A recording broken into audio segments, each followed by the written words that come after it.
Hello and welcome to this channel again. This is Shaurya Awasthi और आज हम बात करेंगे लीड कोड की इजी लेवल प्रॉब्लम जो कि है इम्प्लीमेंट क्यू यूजिंग स्टैक। तो बेसिकली इसमें क्या है, इसमें हमको क्यू यानी FIFO first in first out implement करना है यूजिंग टू स्टैक्स। ठीक है। और जो ऑपरेशंस होंगे वो कौन कौन से होंगे उसमें, push, peak, pop and empty. ठीक है। तो यहाँ पे फंक्शंस गिवन हुए हैं, हमको उनको इम्प्लीमेंट करना है। तो एक बार देखते हैं। ठीक है, तो हम पहले क्यू और स्टैक समझते हैं क्या है। तो क्यू हमारा फीफो होता है, मतलब फर्स्ट इन फर्स्ट आउट, यानी जो एलिमेंट पहले अंदर आया है वही पहले पॉप होगा। यानी पुश वन करते हैं, पुश वन आ गया, टू किया टू आ गया, पुश थ्री किया थ्री आ गया। अब जब पॉप किया तो सबसे पहले वन आया था, तो वन सबसे पहले पॉप होगा। ठीक है। और पीक के केस में जो सबसे पहले वाला एलिमेंट है वही हमारा रिटर्न होगा। अब देखते हैं स्टैक पे। तो स्टैक में क्या है, स्टैक में पुश वन किया तो वन पुश हो गया, देन अगेन पुश टू किया टू पुश हो गया, बट अब टॉप जो है वो टू पे आ गया। पुश थ्री किया तो थ्री पुश हो गया, लेकिन टॉप थ्री पे आ गया। अगर पॉप किया तो टॉप एलिमेंट जो होता है वो हमारा पॉप हो गया, यानी अब सिर्फ वन टू बचा। अगेन पीक किया, पीक में अगेन क्या होगा, रिटर्न करेगा ये टॉप एलिमेंट। टॉप एलिमेंट क्या है, टू है। तो बेसिकली दोनों की सिंपल वर्किंग यही है कि जो क्यू है उसमें फीफो होगा फर्स्ट इन फर्स्ट आउट, और स्टैक जो होगा वो लीफो होगा, लास्ट इन जो हुआ था वो फर्स्ट आउट होगा। ठीक है। आगे बढ़ते हैं। तो यहाँ पे हम देखते हैं कि while implementing queue with the help of stack we have to maintain the first in element on the top, यानी जो सबसे पहले एलिमेंट आया था उसको हमें टॉप पे मेंटेन करके रखना पड़ेगा अपनी स्टैक में। क्यों? क्योंकि अगर क्यू को हम ध्यान से देखें तो क्यू में हम पॉप के केस में उस एलिमेंट को पॉप कर रहे हैं जो सबसे पहले आया था, यानी वन को हम पॉप कर रहे हैं जब पॉप कॉल हो रहा है। ठीक है। तो यानी हम स्टैक से इम्प्लीमेंट अगर कर रहे हैं, अगर हम स्टैक से इम्प्लीमेंट कर रहे हैं तो हमको पॉप करने के लिए टॉप ही है सिर्फ हमारे पास। ठीक है। बट क्यू में करना क्या पॉप था हमको, फर्स्ट एलिमेंट। यानी जो फर्स्ट इन एलिमेंट है उसको अगर हम स्टैक के टॉप पे रखेंगे तो पॉप करना इजी हो जाएगा। ठीक है। तो अब पुश फंक्शन में इन चीज़ों का बस ध्यान रखना है। ठीक है। तो अब पुश फंक्शन देखते हैं कैसे इंप्लीमेंट करेंगे। तो अगर स्टैक एम्प्टी है, दो स्टैक हमने ले लिए, स्टैक वन स्टैक टू। अगर स्टैक एम्प्टी है तो हम वन को डाल देंगे स्टैक वन में। अगर स्टैक एम्प्टी नहीं है, यानी पुश टू का केस अगर हम देखें, तो क्या करेंगे, जितने एलिमेंट स्टैक वन में है, यानी जितने एलिमेंट स्टैक वन में है उनको स्टैक टू में डालेंगे। और जो हमारा पुश एलिमेंट है, यानी पुश वाला जो फंक्शन है, तो जो टू पुश करना है वो उसको हम पुश कर देंगे स्टैक वन में। ठीक है। Then again push all elements of stack two back in stack one. तो कहने का मतलब यही है, इसमें इन तीनों स्टेप में क्या हो रहा है कि पहले से जो एलिमेंट्स स्टैक वन में पड़े थे उन सबको एक एक करके पॉप करके स्टैक टू में पुश कर दिया। उसके बाद अपना जो ये एलिमेंट है, यानी जो अब लास्ट इंटर्ड एलिमेंट है हमारा, उसको हम सबसे नीचे रखेंगे अपने स्टैक वन में। उसके बाद बाकी सारे फिर से ऊपर लगा देंगे। इन तीनों प्रोसेसेस की हेल्प से क्या काम हो रहा है, इन तीनों प्रोसेस की हेल्प से यही चीज मेंटेन हो रही है कि जो फर्स्ट इन एलिमेंट था वो टॉप पे मेंटेन रहेगा, और जो लास्ट एलिमेंट हमारा आया है वो स्टैक में सबसे नीचे चला जाएगा। ठीक है। तो अगर हम एग्जांपल देखें, तो लेट अस सपोज अगर हमने पुश टू किया और वन पहले से पड़ा हुआ है। ठीक है। तो वन को ये स्टैक टू में भेजेगा, ये पोजीशन। उसके बाद टू को यहाँ पुश करेगा, उसके बाद वन को दोबारा से ये वापस कॉल करेगा, यानी वापस वन को स्टैक टू से निकाल के स्टैक वन में डालेगा। तो अब क्या हो जाएगा, वन और टू। अब वन क्या है, first in element eight top maintain कर लिया।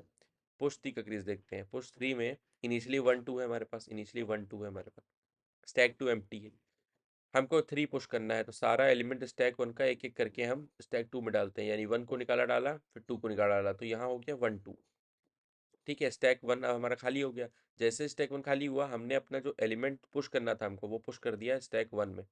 उसके बाद वापस हमने सारे एक एक करके ऊपर लगा दिए स्टैक वन के, यानी अब क्या हो गया, थ्री टू वन। तो अगर हम लास्ट में देखें तो हमने बोला था दो चीज़ें मेंटेन हो रही हैं हर एक पुश फंक्शन के कंप्लीट होने पे। जो हमारा लास्ट इन एलिमेंट है, यानी जो लास्ट में आया है वो सबसे नीचे चला जाएगा स्टैक में, और जो फर्स्ट एलिमेंट था यानी जो सबसे पहले आया था वो हमारा टॉप पे रहेगा। उसके बाद हम पॉप देखते हैं। पॉप में क्या है, we have to pop the first pushed element. अब पहला पुश्ड एलिमेंट जो था उसको ही पॉप करना है। ठीक है।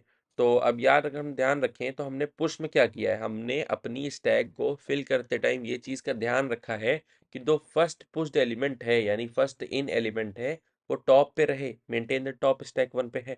ठीक है। तो हम क्या करेंगे, स्टैक वन को सीधा पॉप कॉल कर देंगे। उसके बाद क्या है, फिर से वही चीज़ है, we have to return the first pushed element. Peek के केस में यहाँ पे अगर हम देखें, पीक के केस में हम क्या रिटर्न करते थे, तो फर्स्ट इन एलिमेंट बचा हुआ है उसी को रिटर्न करते थे। ठीक है। तो टू रिटर्न हो गया। अब फर्स्ट इन एलिमेंट जो है वो हमने कहाँ पे मेंटेन कर रखा है, टॉप पे, तो यानी फिर से स्टैक का टॉप जो होगा वही रिटर्न करेंगे। ठीक है, ओके, तो ये पॉप था, ये टॉप है। ठीक है, ओके। देन हम बात करते हैं एम्प्टी की। अच्छा, अगर हम ध्यान दें तो we are having two stack, stack one stack two, where stack one is primary and stack two is secondary. ठीक है, तो जो सेकेंडरी स्टैक है, स्टैक टू जो सेकेंडरी स्टैक है हमारा, वो हर एक फंक्शन के एग्जीक्यूट करने के बाद एम्प्टी हो जा रहा है। यानी अगर हम ध्यान दें तो भैया पॉप के केस में तो एम्प्टी है ही है वो, बट पुश के केस में जब पुश थ्री पूरा कंप्लीट होगा स्टैक टू एम्प्टी हो जाएगा, पुश टू पूरा कंप्लीट होगा स्टैक टू एम्प्टी हो जाएगा, पुश वन पूरा कंप्लीट होगा स्टैक टू एम्प्टी हो जाएगा। तो कहने का मतलब यह है स्टैक टू एक ऑक्सिलरी स्टैक है जिसको यूज किया गया है फर्स्ट इन एलिमेंट को टॉप पे मेंटेन रखने के लिए और लास्ट इन एलिमेंट को सबसे नीचे भेजने के लिए स्टैक में। ठीक है, तो ये क्लियर हो गया। एक बार इस चीज को हम कोड करके देखते हैं। तो सबसे पहले हम क्या कर रहे हैं, सबसे पहले हम अपने दो स्टैक बनाते हैं। ठीक है, stack int st1 comma st2, ये हमारे दो स्टैक हो गए।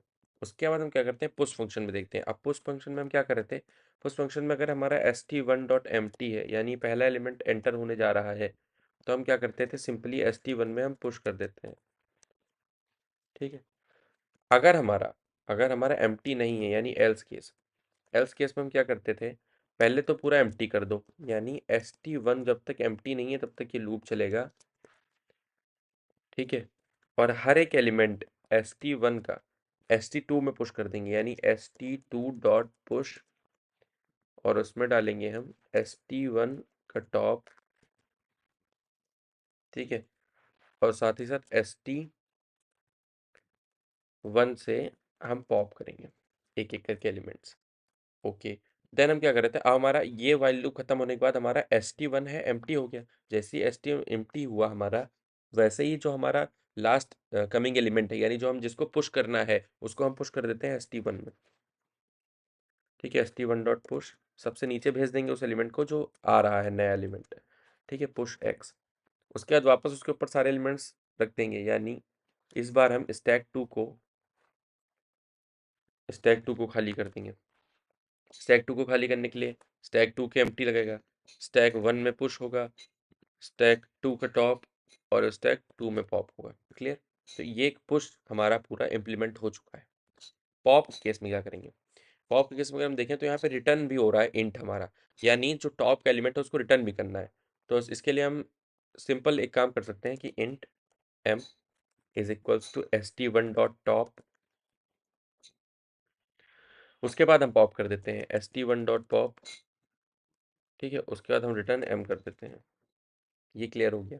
उसके बाद हमने क्या किया, पीक के केस में भी हमको रिटर्न करना है, तो हम यहाँ पे सिंपली रिटर्न, ठीक है, st1 dot top, top element को पिक करा दे। अब टॉप पे वही एलिमेंट मेंटेन्ड है जो फर्स्ट इन एलिमेंट था, और क्यू के केस में first in element he peak होता है हमारा। अच्छा, एम्प्टी के केस में क्या करेंगे, सिंपली रिटर्न कर देंगे हम प्राइमरी स्टैक कौन सी थी हमारी, स्टैक वन को एम्प्टी कर देंगे। ठीक है, अगर वो एम्प्टी हो जाती तो रिटर्न यहाँ पे बूल रिटर्न करना था, इसलिए मैंने रिटर्न लगा दिया है। अगर वो एम्प्टी हो जाती ट्रू रिटर्न कर देगा तो हमारा आंसर आ जाएगा। एक बार इसको हम रन करके देखते हैं।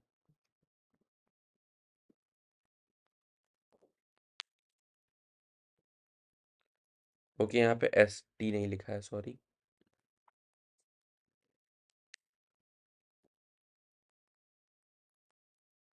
ठीक है, तो टेस्ट केस पास और एक बार सबमिट करके देखते हैं।